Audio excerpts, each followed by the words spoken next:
Hello friends, स्वागत है हमारे यूट्यूब चैनल में आपका। आप लोगों ने बहुत ही सहयोग, बहुत ही प्यार और बहुत ही जो दुलार हमें दिया है उसके लिए दिल की गहराइयों से आपका धन्यवाद करते हैं। अब देखिए दोस्तों, एसएससी कांस्टेबल जीडी, अब ये बहुत बड़ी भर्ती है, बहुत ही उम्मीदों वाली भर्ती है। कितने ही कैंडिडेट्स की, उनके परिजनों की, यहाँ तक कि हमारी भी जो आशाएं उम्मीदें इस भर्ती के साथ जुड़ी हुई हैं। हमारे स्टूडेंट्स हैं, हमारे सब्सक्राइबर्स, आप लोगों की तरह मेडिकल में जो लोग फिट हुए थे हमारी एडवाइस से, उनके लिए भी हम लोग बहुत उत्साहित हैं कि वो लोग फिट होंगे, मतलब सेलेक्ट हो जाएंगे। जिनका 1.5 नंबर ज़्यादा है वो लोग सेलेक्ट होते हैं या नहीं होते हैं, 3 नंबर ज़्यादा है। रोज़ हमारे पास में मैसेज आते हैं। देखिए, पूरे दिन में व्हाट्सअप मैसेज भी अभी इतने आ रहे हैं कि हम लोग सबका रिप्लाई नहीं कर पा रहे हैं।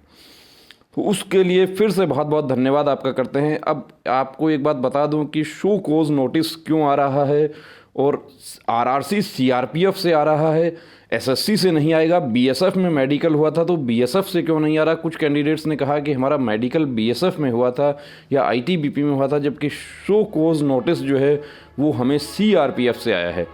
हमसे 70 पेज का फॉर्म फिल करवाया था जब हमारा अंगूठा निशानी मैच नहीं हुआ था।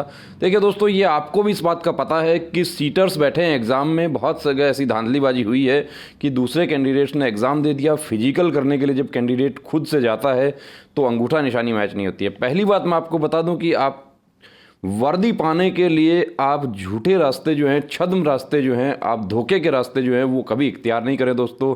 ये ऐसे वर्दी आपको कभी नहीं मिल सकती, ये मेरा वादा है। खुद मैं आपको ये बात आश्वस्त कर देना चाहता हूँ कि आप धोखे से, पाखंड से, झूठ से आप वर्दी नहीं पा सकते। ये गारंटी है मेरी। आप यदि पा भी लेते हैं तो आप कर नहीं पाएंगे। अब शोकोज नोटिस उन कैंडिडेट्स को भी आ रहा है, उनके साथ प्रॉब्लम हो रही है कि वो खुद जेन्यून कैंडिडेट थे।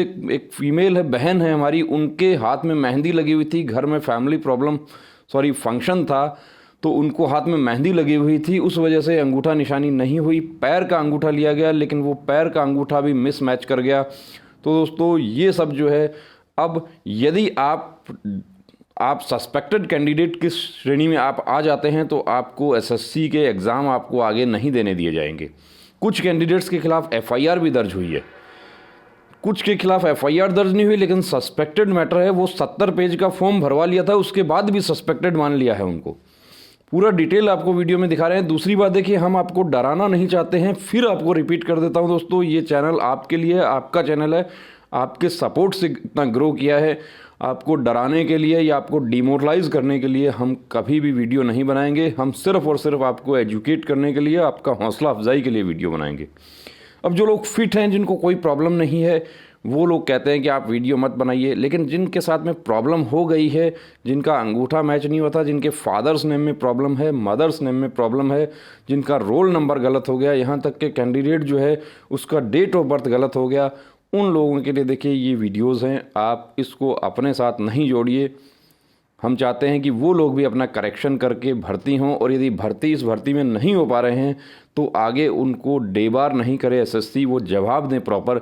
इस नोटिस का यदि जवाब भी नहीं दिया जाएगा तो भी आपको देखिए डेबार कर दिया जाएगा, और आप आगे एसएससी के एग्ज़ाम नहीं दे पाएंगे, चाहे वो सिपाही के हों, चाहे आपके सीजीएल के हों, किसी भी लेवल के क्यों ना हों। अब नोटिस क्या है वो देखते हैं हम, कहाँ से आया है। पहले तो सबसे पहले देखिए, अब एक बात एक और बता दूं आपको कि ये सब जो है देख के कुछ लोग बिना सोचे समझे कमेंट कर देते हैं कि ये फेक है। ये फेक कौन बनाएगा? ये इतना किसके पास समय है, आप ये बताइए, कि जो ये सब फेक काम करेगा। ये कैंडिडेट ने खुद ने हमें भेजा है। वो कहते हैं कि मैं इसका रिप्लाई कैसे करूँ, तो रिप्लाई भी हमने बता दिया। कुछ और भी कैंडिडेट्स को, एक फीमेल, एक बहन जो है वो कहती थी कि मैं अभी इसका रिप्लाई नहीं दूं तो क्या होगा। तो रिप्लाई नहीं देंगी तो आपके खिलाफ कार्रवाई हो जाएगी, यानी आपको आगे एसएससी के एग्ज़ाम में नहीं बैठने दिया जाएगा। वो कहती हैं कि मैं जेन्यून कैंडिडेट हूं, मैं खुद से ही एग्ज़ाम में शामिल हुई हूं, मैंने किसी प्रकार का कोई सीटर का सहारा नहीं लिया, तो मैं क्यों डरूं। लेकिन आप डरें नहीं, लेकिन आपको एक बार सस्पेक्टेड की कैटेगरी में आपको ले लिया है तो आपको जवाब देना पड़ेगा इसका पूरे तथ्यों के साथ में, अन्यथा आपको आगे एग्ज़ाम नहीं देने दिया जाएगा। अब कहाँ से जारी हुआ है? Office of DIG RRC. RRC क्या है हम पहले बता चुके हैं वीडियो में। रीजनल रिक्रूटमेंट सेंटर है, जीसी सीआरपीएफ बंगरसिया भोपाल मध्य प्रदेश से जारी हुआ है। ये नंबर है इसका। डेटेड किस डेट को जारी हुआ? 23 नवंबर को जारी हुआ है। स्पीड पोस्ट से मिला है, तो आप खुद समझ सकते हैं कि स्पीड पोस्ट से कितने दिन में कैंडिडेट को मिला है। अब नोटिस में ऊपर जो लैंग्वेज है वो वही है पूरा, कि यहाँ तक जो बताया गया है वो ये बताया गया है इसमें कि whereas a notification was published in Rozgar Samachar dated 21 July 2018 by the Staff Selection Commission New Delhi conducting recruitment of constable GD in CAPF, NIA, SSF and rifleman GD in Assam Rifles examination 2018। अब इसमें पूरा मैं नहीं पढ़ूंगा, इसके लिए इसमें क्या काम है कि PET PST जो है वो कौन करेगा, CAPF करेगी, CAPF रेस्पॉन्सिबल है उसके लिए। अब CAPF में भी इस बार नोडल एजेंसी CRPF है, यानी कोऑर्डिनेशन का काम जो है वो CRPF का था। CRP फोर्स हेडक्वार्टर नई दिल्ली ने अपने रीजनल रिक्रूटमेंट सेंटर्स बनाए और उन्होंने फर्दर आपके PET PST plus medical plus री मेडिकल जो है वो कंडक्ट किए। अब यहाँ पर देखिए कैंडिडेट के लिए जो है चीज़ वो हम आपको दिखा देते हैं यहाँ पे। वेयर एज यू, अब यहाँ पे कैंडिडेट का नाम लिखा है, ये रोल नंबर लिखा है, were shortlisted in the computer based examination for appearing in PET PST and you appeared for PET PST at GCBLS, ये बिलासपुर का है, Chhattisgarh, on 21 August 2019 at the time of verification of biometric data while appearing for PET PST you were detected involved in impersonation। impersonation का मतलब यह है कि आपका exam का जो फिंगर मैच नहीं हो रहा है तो आप impersonation में इन्वॉल्व डिटेक्ट हो गए हैं। Your biometric data, photographs and left thumb impression captured at the time of the computer based examination did not match with the ones captured at the time of PET PST. Accordingly, your PET PST was not conducted and an FIR was registered against you at police station. FIR जिन candidates के खिलाफ हुई है उनका यहाँ पर FIR number और police station है, लेकिन इनके खिलाफ FIR नहीं हुई। अब यहाँ तीसरा पॉइंट जो है इसका शो कोज नोटिस का, वो क्या कहता है, whereas it was clearly mentioned in para number 16 of the notice of the examination, if candidates are found to indulge at any stage in any of the malpractices during the conduct of examination, their candidature for this examination will be cancelled and they will be debarred from the examination of the commission for the definite period। ये SSC की policy है कि यदि कोई candidate किसी प्रकार की माल practice में, नकल में या किसी भी प्रकार की माल प्रैक्टिस में इन्वॉल्व पाया जाएगा तो उसको आगे से एग्ज़ाम नहीं देने दिया जाएगा, वंचित कर दिया जाएगा।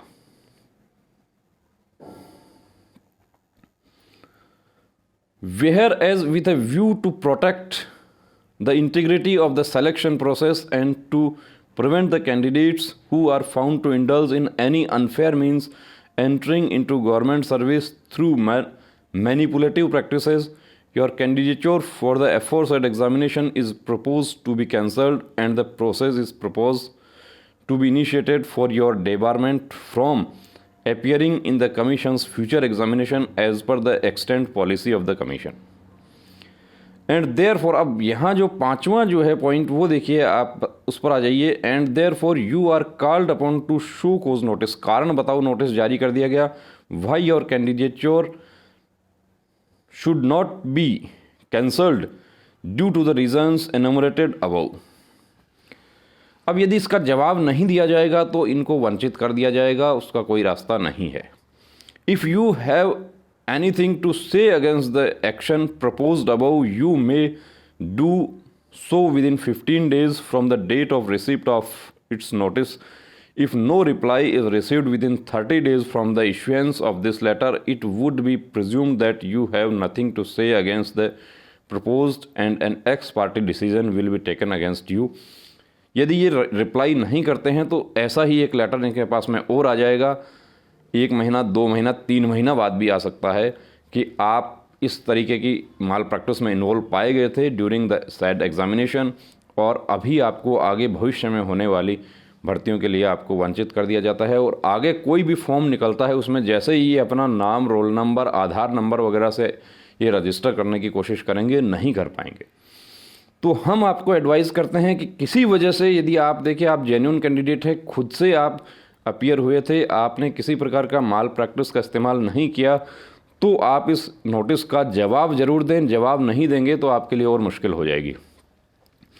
और जो कैंडिडेट जिनको 70 पेज का फॉर्म भरवाए थे, उनका फिजिकल करवा लिया था, उनके लिए भी एक बात मैं बता देता हूं कि वो भी इस दायरे में जो है अभी शामिल हैं।